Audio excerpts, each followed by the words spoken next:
Bismillahirrahmanirrahim. Assalamualaikum warahmatullahi wabarakatuh. Baik, di sini kami dari kelompok 1 akan mempresentasikan hasil dari makalah kami yang berjudul Cara dan Metode Dakwah pada Masa Nabi, Sahabat, Tabi'in, dan Salafus Saleh. Yang pertama, pengertian metode. Metode secara bahasa berasal dari perkataan meta yang berarti melalui dan hodos yang berarti cara atau jalan.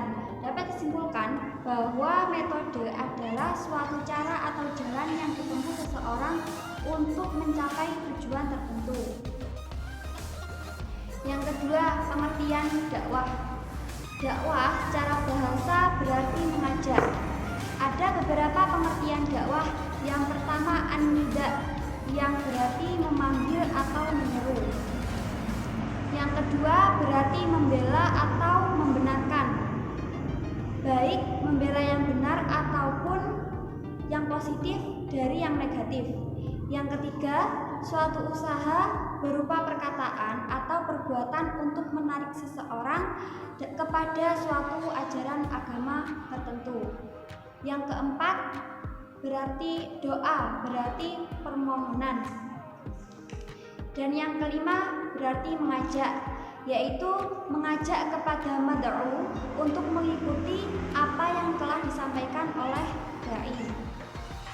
Sedangkan arti dakwah menurut pandangan beberapa pakar ilmuwan, yang pertama, menurut Baghyal Qauli, dakwah adalah suatu proses menghidupkan suatu peraturan Islam dengan maksud untuk memindahkan umat dari suatu keadaan ke keadaan yang lain. Yang kedua, menurut Syekh Ali Mahfud, dakwah adalah mengajak manusia mengerjakan kebaikan dan mengikuti suatu petunjuk, menyuruh mereka agar berbuat baik dan melarang mereka untuk menjauhi dan melarang mereka dari perbuatan jelek agar mereka mendapat kebahagiaan dunia dan akhirat. Yang ketiga, menurut Ahmad Al-Ghaish dalam kitabnya Ad-Da'wat Al-Islamiyah, adalah sebagai pengetahuan yang dapat memberikan segenap usaha yang bermacam-macam yang mengacu kepada upaya penyampaian ajaran agama Islam ke seluruh manusia yang mencakup akidah, syariah, dan akhlak.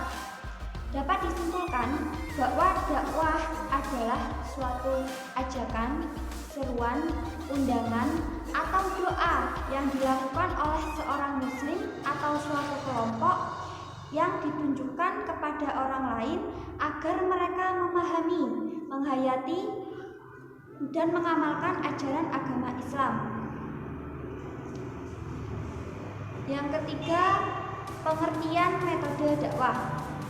Metode dakwah dapat diartikan sebagai cara-cara tertentu yang dilakukan oleh seorang dai kepada mad'u untuk mencapai suatu tujuan atau hikmah dan kasih sayang. Dalam Al-Quran disebutkan bahwa beberapa metode dakwah yang perlu ditempuh oleh seorang dai pada surah An-Nahl ayat 125, yang artinya, serulah manusia kepada jalan Tuhanmu dengan hikmah dan pelajaran yang baik, dan bantahlah mereka dengan cara yang baik. Sesungguhnya Tuhanmu dialah yang lebih mengetahui tentang siapa yang tersesat di jalannya, dan dialah yang lebih mengetahui orang-orang yang mendapat petunjuk. Nah, dari ayat di atas dapat disimpulkan bahwa metode dakwah di sini ada 3. Yang pertama yaitu metode al-hikmah, yang kedua mau'idah hasanah, dan yang ketiga al-mujadalah billati hiya ahsan. Untuk penjelasan selanjutnya akan dilanjutkan oleh pemateri kedua. Materi yang keempat yaitu metode pada masa Nabi Muhammad SAW. Dalam menyebarkan ajaran Islam, Nabi Muhammad menerapkan beberapa metode. Yang pertama yaitu metode bil hikmah. Metode bil hikmah lebih mengedepankan contoh, keteladanan, figur, kesabaran dan istiqomah pada juru dakwah. Yang kedua adalah metode bil lisan. Metode ini lebih mengedepankan kemampuan ceramah lisan atau retorika, contohnya khutbah pada salat Jumat ataupun ceramah pada di majelis taklim. Yang ketiga adalah metode bil kitabah. Metode ini lebih mengedepankan catatan-catatan tertulis. Dan yang keempat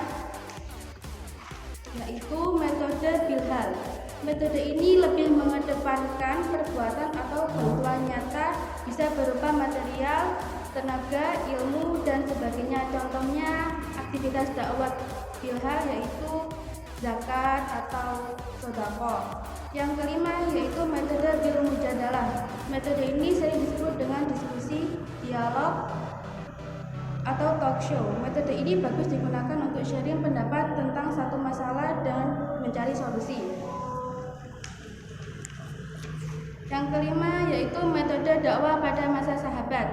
Sahabat menurut Al-Tirmidzi yaitu orang yang pernah bertemu dengan Rasulullah SAW dalam keadaan muslim dan beriman dengannya ketika beliau masih hidup dengan suatu pertemuan yang relatif lama.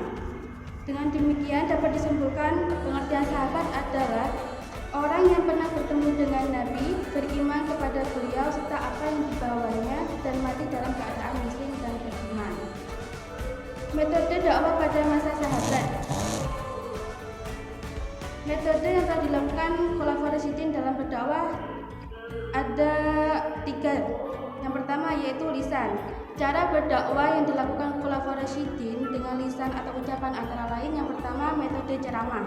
Metode ceramah dilakukan untuk menyampaikan pesan-pesan dakwah dengan cara ceramah dilakukan di masjid-masjid. Yang kedua adalah metode tanya jawab.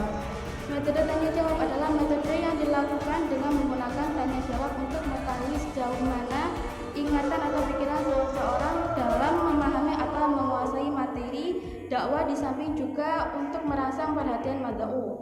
Yang ketiga adalah metode konseling.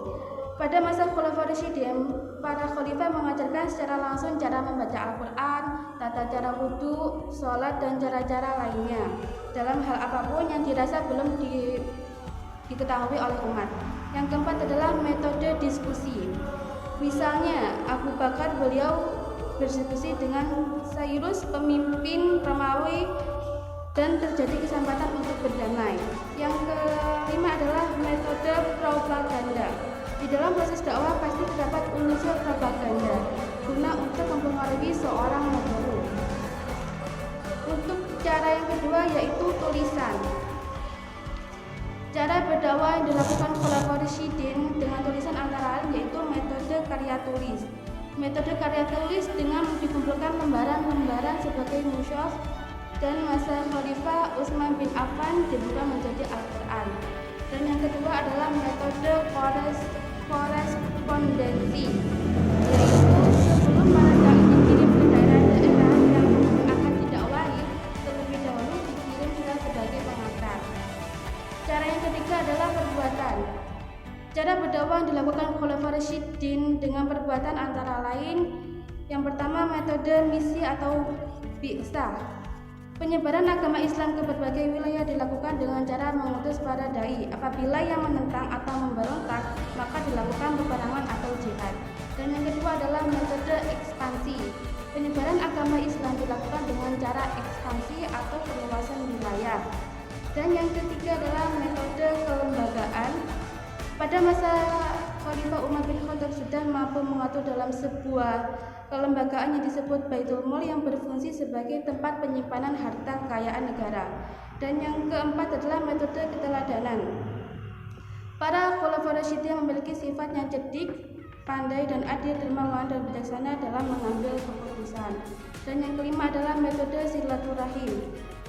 Pada masa Khulafaur Rasyidin, para khalifah berkunjung di daerah-daerah kuasanya untuk mengetahui perkembangannya. Selanjutnya akan disampaikan pada materi berikutnya. Baik, selanjutnya adalah metode dakwah pada masa tabi'in. Tabi'in sendiri menurut pendapat Al-Khatib seperti dikutip dalam Hasbi As-Siddiqi mengemukakan bahwasanya tabi'in adalah orang yang menyertai sahabat. Dan dikutip dari Sohari, Mas'ud Zuhdi mengemukakan bahwa tabi'in adalah orang yang pernah berteman atau bersahabat dengan seorang sahabat Nabi. Dan menurut pendapat ini bahwa untuk menjadi tabi'in, orang tidak cukup hanya pernah bertemu atau melihat sahabat Nabi. Dan sebagian ulama berpendapat bahwasanya tabi'in ini tidaklah hanya bertemu saja, melainkan harus pernah menerima pelajaran dari sahabat. Yang kedua, metode dakwah tabi'in. Pada masa tabi'in, Rizal ad-Dakwah, Sa'id bin Musayyab, Hasan al-Basri, Umar bin Abdul Aziz, dan Abu Hanifah, keempat tokoh ini menekankan proses ihtisab dengan memulai memperbaiki diri sendiri, keluarga, lalu kemudian memperbaiki umat. Pengembangan dakwah dengan melalui surat, membina perasaan takut kepada Allah dan berpegang teguh pada agama dan memperhatikan umat non-muslim. Pada periode ini pola penalarannya cenderung pada metode muhadisin dengan kecenderungan agak lebih berat kepada nakal daripada akal, sebagaimana umumnya digunakan pada nalar mutakalimin. Selanjutnya adalah metode dakwah pada masa salafus soleh. Pengertian salafus soleh. Salaf artinya adalah orang yang terdahulu. Salafiyah secara terminologi berarti generasi pertama yang terbaik dari umat Islam, yang terdiri dari para sahabat, tabi'in, tabi'ut tabi'in, dan para imam pembawa petunjuk pada 3 kurun atau generasi pertama yang dimuliakan oleh Allah Subhanahu wa taala, sebagaimana sabda Rasulullah SAW, khairun nasi qarni summal ladina yalunahum summal ladina yalunahum. Artinya sebaik-baik manusia ialah pada generasiku, kemudian generasi berikutnya, dan kemudian generasi berikutnya. Diriwayatkan oleh Al-Bukhari. Lalu kemudian metode dakwah salafus soleh. Di era reformasi sekarang ini, dakwah salafi mengalami kemajuan yang pesat. Mereka bergerak lebih leluasa dengan mendirikan yayasan-yayasan yang bermanhaj salafi, mengorganisasi kelompok-kelompok kajian Islam, dan yang paling fenomenal adalah mendirikan gerakan paramiliter seperti Laskar Jihad. Adapun proses yang dilakukan kalangan salafi dalam menyebarkan ajaran Islam sesuai dengan manhaj salafus soleh, yaitu dengan mendirikan tarbiyah atau pendidikan dan tasfiyah atau pemurnian. Yang pertama adalah dengan halaqah dan daurah. Daurah sendiri secara bahasa berarti bergiliran, sedangkan istilah yaitu suatu pelatihan atau pengajian yang diadakan dalam waktu dan tempat yang telah ditentukan. Di saat itu peserta berkumpul untuk mengikuti kegiatan yang telah direncanakan. Sedangkan halaqah menurut bahasa bermakna lingkaran. Sedangkan menurut istilah yaitu forum untuk mempelajari ilmu-ilmu keislaman di mana seorang ustadz atau pengajar memberikan pelajaran-pelajaran Islamiyah berdasarkan buku-buku tertentu, dan para peserta atau murid-muridnya duduk melingkar untuk mendengarkan dan menyimak materinya. Yang kedua adalah mendirikan yayasan. Para tokoh salafi mendirikan yayasan agar kegiatan halaqah dan daurah bisa diselenggarakan lebih efektif dan efisien. Beliau mendirikan pondok pesantren dan lembaga-lembaga kursus bahasa Arab. Dan yang ketiga adalah mendirikan dan mengembangkan media siaran. Pentingnya sebuah komunikasi membuat kalangan salafi membuat dan mengembangkan media komunikasi, misalnya stasiun televisi, radio, website, bahkan ke kalangan penerbit. Di antara metode dakwah yang dilakukan salafus soleh adalah khutbah-khutbah, yaitu meliputi khutbah Jumat atau khutbah Idul Fitri dan Idul Adha. Yang kedua, halaqah ilmu. Ini adalah metode yang senantiasa digunakan oleh para ulama terdahulu sampai sekarang.